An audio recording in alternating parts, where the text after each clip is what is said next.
今どうなってるかというと、アンティークのルクルーゼに少しお水を張っています。で、だしと同じ量の卵を。何作ってんの？これ茶碗蒸し。鶏を？そう、茶碗蒸し。鶏を？あ、鶏や、これから焼く。これ鶏です。鶏は後。だって茶碗蒸しの方が時間かかるからね。あ、そっか。そうだよね。コンロが空きがなくなっちゃう。だからこれを斜めにして15分蒸さなきゃいけないからね。でこれをね、だいたい半分こ入れるじゃん。こうやって入れますね。あみも覚えると簡単だから。でこれによく溶いたら、溶けてないけどまあいいか。でここに同じ量、まあ大体です、卵液を入れますね。ちょっと白身がうまいこと言ってなかったから、こういう時どうしてんだろうみんな。まあいいや。でこれ入れて、具なしでいこうかな。なんか入れたい？うん。じゃなしで。でもお味が足りないから、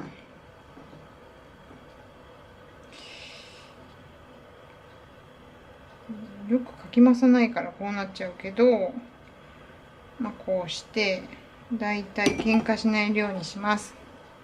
そしたら塩、ちょっと多いかな。そしたらね、あ、でも塩が他で鶏肉でも使われるから、こういうさじで。あ、ここにね、この気泡がつくとブチブチになっちゃって気持ち悪いから、あんまりこうやって泡立ってない方が実はよろしいです。でこうきれいにできるために。でもね、ごま油のせる人もいるし、しらす入れる人もいるしって言ってました。はい、そしたらここが分けてるんです。見てください。ザーンね、分けてはいないか、いないけどザボンと入れます。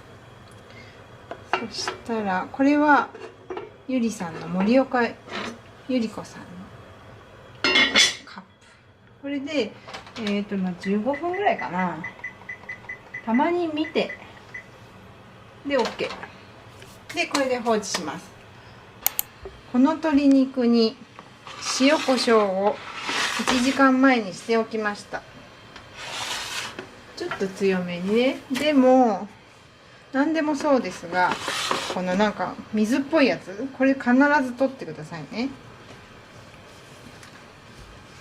この水分が硬さだったりなんかね、悪さするって信じてて、だからこうやって必ずよくよく拭いてください。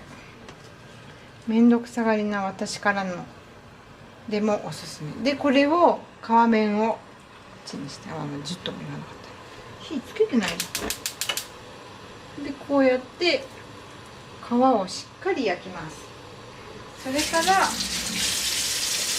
っと待ってね。で実はこれで焼いてもジューシーには焼けないんです。なのでうちでは必ず重しを置きます。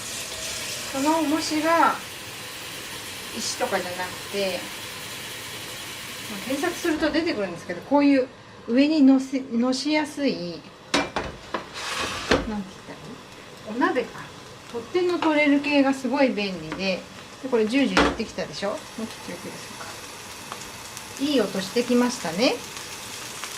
してきました。そしたらこれを乗っけます。実はそれで結構私強めに焼きます。で良い頃に音が変わってくるので、またその時ご案内します。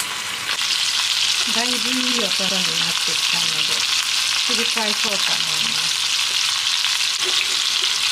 油がだいぶ出てきてるので、この油がとっても美味しいから、ここのブロッコリーにかけて食べると最高です。ではちょっとやってみます。